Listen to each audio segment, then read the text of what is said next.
இப்போ இந்த வீடியோவில் நம்ம அந்த புக்கில் இருக்கிற நம்ம கூலும்ஸ் லா பற்றி போன வீடியோவில் பார்த்தோம். அதோட இம்பார்ட்டன்ட் ஆஸ்பெக்ட்ஸ் எல்லாம் பார்த்துட்டோம். இப்போ அதை பேஸ் பண்ணி சில சம்ஸ் நம்ம பார்க்க போகிறோம். ஸோ புக்கில் இருக்கிற எக்ஸாம்பிள் சம் 1.2 இப்போ நம்ம பார்க்கலாம்.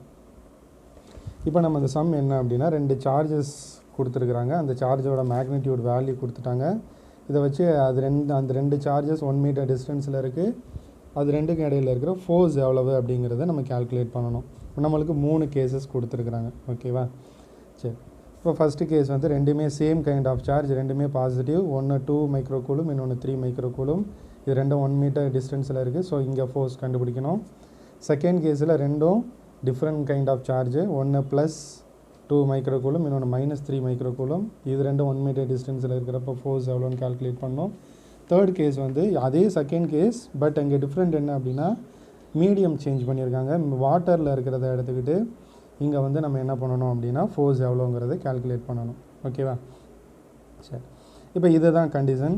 இப்போ நம்ம வந்து ஃபஸ்ட் கேஸ் போகலாம். இப்போ ஃபஸ்ட்டு கேஸ் நம்ம என்ன கொடுத்துருக்காங்க அப்படின்னா Q1ஓட வேல்யூ +2 மைக்ரோகூலும், Q2ஓட வேல்யூ +3 மைக்ரோகூலும். இப்போ இது ரெண்டும் இது டிஸ்டன்ஸ் வந்து 1 மீட்டர். இப்போ ஃபோர்ஸ் கண்டுபிடிக்கிறோம். அப்போ F21 வெக்டார் நம்ம கண்டுபிடிக்கலாம். அப்போ F21 வெக்டார்னா Q1, இது Q2, ரெண்டு சார்ஜஸ்ன்னு எடுத்துக்கிட்டோம் அப்படின்னா இது ரெண்டுக்கும் இடையில் இருக்கிற டிஸ்டன்ஸ் R12. அதோட பொசிஷன் வெக்டாராகவே நம்ம ரெப்ரசன்ட் பண்ணிக்கலாம். அதோட வேல்யூ வந்து 1 மீட்டர். அப்போ அதோட டைரக்ஷன் இப்படி இருக்கும். அப்போ இந்த இடத்துல நம்ம ஒரு கார்ட்டீசியன் கோஆர்டினேட் சிஸ்டம் அல்லது ஒரு டிகிரிஸ் ஆஃப் ஃப்ரீடம் ஒரு கார்ட்டீசியன் கோஆர்டினேட் சிஸ்டம் எடுத்துக்கிட்டோம் அப்படின்னா, அப்போ இது வந்து பாசிட்டிவ் எக்ஸ் ஆக்சிஸில் இருக்குது, அதாவது R12 வெக்டார். அப்போ இது I கேப், இங்கே ஒரு J கேப் எடுத்துக்கலாம். அப்போ R12 வெக்டாரோட டைரக்ஷன் எப்படி இருக்குது அப்படின்னா I கேப்போட டைரக்ஷனில் இருக்குது. சரி, ஓகே. இப்போ இதோட டிஸ்டன்ஸ், இதோட மேக்னிடியூட் வந்து 1 மீட்டர். இப்போ நம்ம ஃபார்முலாவில் சப்ஸ்டியூட் பண்ணுறோம். F21 வெக்டார், அதாவது force on charge 2 due to charge 1. ஓகேவா? அப்போ அதை கண்டுபிடிக்கிறோம். அப்போ F21 வெக்டார், ஏன்னா இது ரெண்டும் same kind of charge. So இங்கே இருக்கிறது ஒரு ரிப்பல்சிவ் ஃபோர்ஸ். அந்த ரிப்பல்சிவ் ஃபோர்ஸ் இந்த டைரெக்ஷனில் இருக்கும். எந்த டைரெக்ஷனில் அப்படின்னா R12 வெக்டாரோட டைரெக்ஷன் எதுவோ அதே தான் F21 வெக்டாரோட டைரெக்ஷனும். ரெண்டுமே எது அப்படின்னா I கேப் டைரெக்ஷனில் இருக்குது.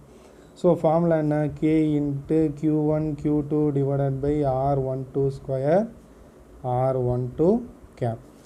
இந்த R12 கேப்பை நம்ம I கேப்னு சொல்லிக்கலாம்.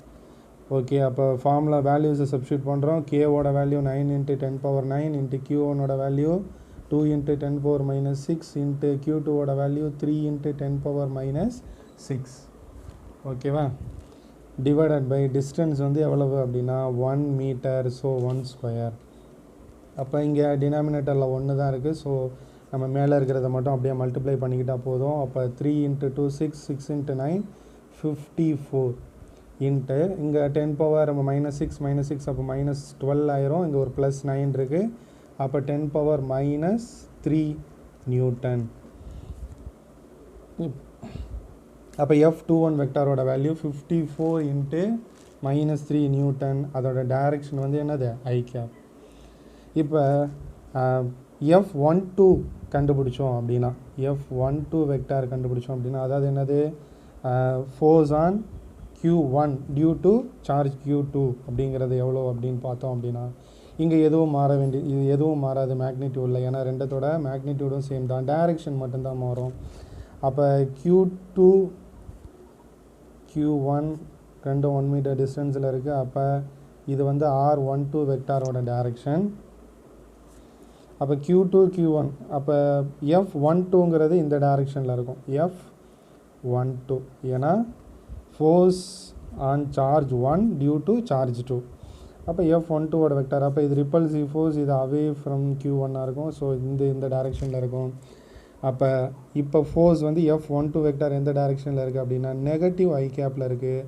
So 54 × 10⁻³ newton I cap. அப்போ இங்கே நெகட்டிவ் I கேப்பில் இருக்குது.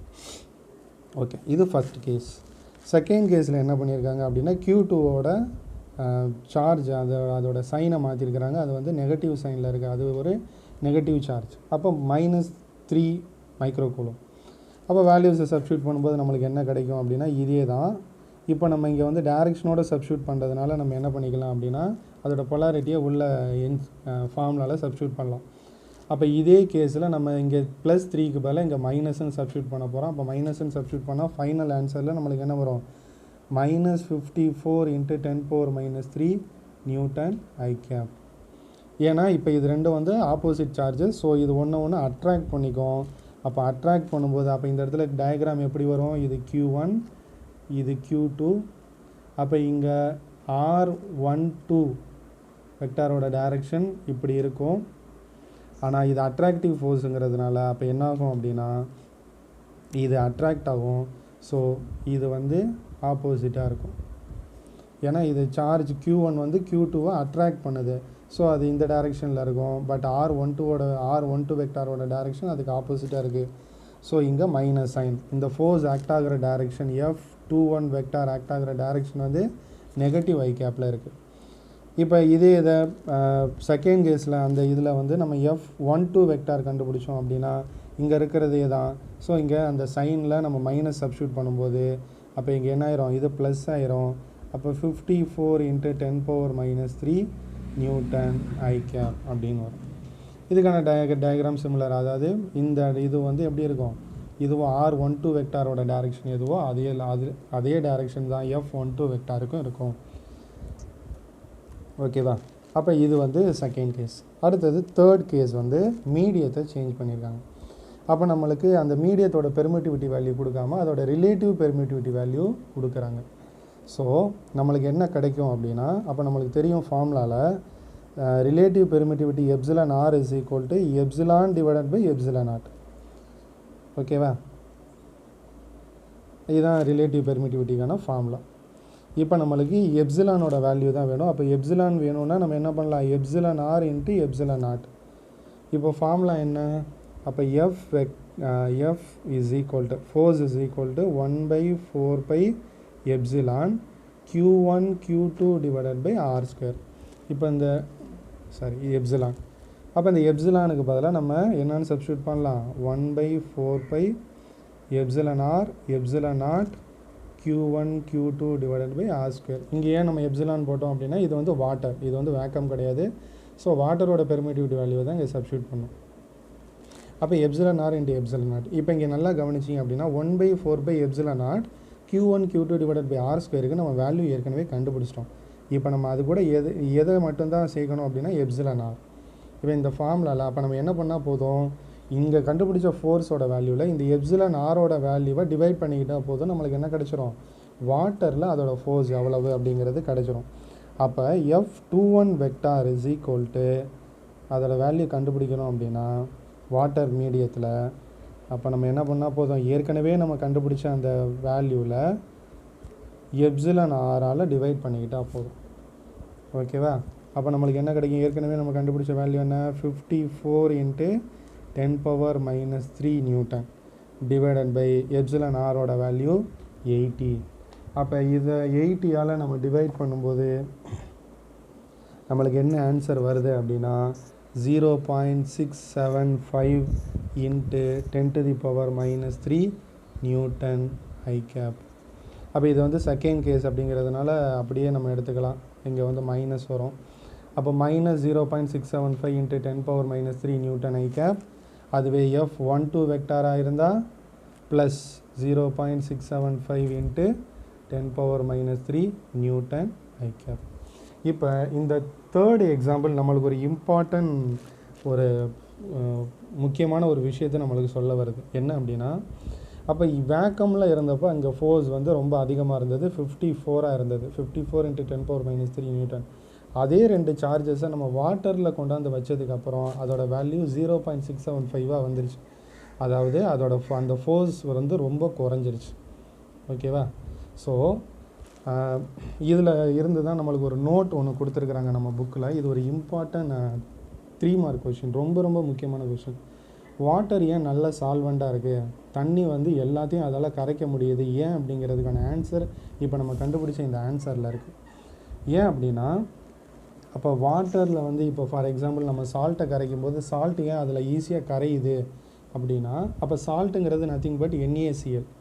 அப்போ அந்த NaCl அப்படின்னா அங்கே நம்மளுக்கு தெரியும் Na வந்து பாசிட்டிவ், Cl வந்து நெகட்டிவ். ஏன்னா அது வந்து ஒரு எலக்ட்ரானை வாங்கிக்குது, Na ஒரு எலக்ட்ரானை டொனேட் பண்ணுது. ஸோ இது ரெண்டுக்கு இடையில் ஒரு ஃபோர்ஸ் இருக்குது. ஏன்னா இது ரெண்டும் சார்ஜ்டு பாடிஸ். Naக்கும் Clக்கும் இடையில் ஒரு ஃபோர்ஸ் இருக்குது. அந்த ஃபோர்ஸ் அது ஏரில் இருக்கும்போது அல்லது வேக்கமில் இருக்கும்போது அது NaCl தான் இருக்குது. அந்த ஃபோர்ஸ் வந்து ரொம்ப ஸ்ட்ராங்காக இருக்குது. பட் அதே NaCl நம்ம தண்ணியில் ஆட் பண்ணும்போது என்ன ஆகுது அப்படின்னா அந்த தண்ணி இந்த ரெண்டு சார்ஜ்டு பாடிஸுக்கு இடையில் இருக்கிற அந்த ஃபோர்ஸை குறைக்குது. ஸோ அப்படி குறைக்கும்போது அந்த ஃபோர்ஸ் ரொம்ப குறைகிறதுனால இது ரெண்டும் ஈஸியாக செப்பரேட் ஆக முடியுது. ஸோ தண்ணியில் NaCl ஈஸியாக கரைஞ்சிருது.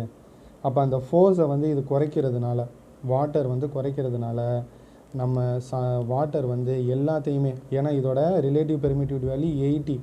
அப்போ வேக்கமில் இருக்கிறத விட அங்கே இருக்கிற அந்த ரெண்டு சார்ஜஸ்க்கு இடையில் இருக்கிற ஃபோர்ஸ் 80 டைம்ஸ் குறைகிறதுனால ஈஸியாக தண்ணி எல்லாத்தையுமே கரைக்குது. ஓகேவா? ஏன்னா அதுக்கு காரணம் தண்ணியோட ஹை ரிலேட்டிவ் பெர்மிட்டிவிட்டி. ஓகேவா? ஸோ இது வந்து ஒரு இம்பார்ட்டன்ட் கொஸ்டின். நம்மளுக்கு வந்து ஒய் டைப்பில் கேட்பாங்க, why water act as a good solvent அப்படின்னு கேட்டால் நம்ம இந்த நோட்டில் இருக்கிற இந்த ஆன்சரை எழுதினாலே போதும், நம்மளுக்கு நல்ல மார்க் வரும். இது நம்மளும் தெரிஞ்சுக்க வேண்டிய ஒரு விஷயம். ஏன் வாட்டர் வந்து நல்ல சால்வெண்ட்டாக ஆக்ட் ஆகுது அப்படின்னா அதோட ரிலேட்டிவ் பெர்மிட்டிவிட்டி வேல்யூ அதிகம். ஸோ அது சார்ஜஸுக்கு இடையில் இருக்கிற ஃபோர்ஸை குறைச்சி அது ரெண்டையும் பிரிக்கிறதுக்கு நம்மளுக்கு ஹெல்ப் பண்ணும்.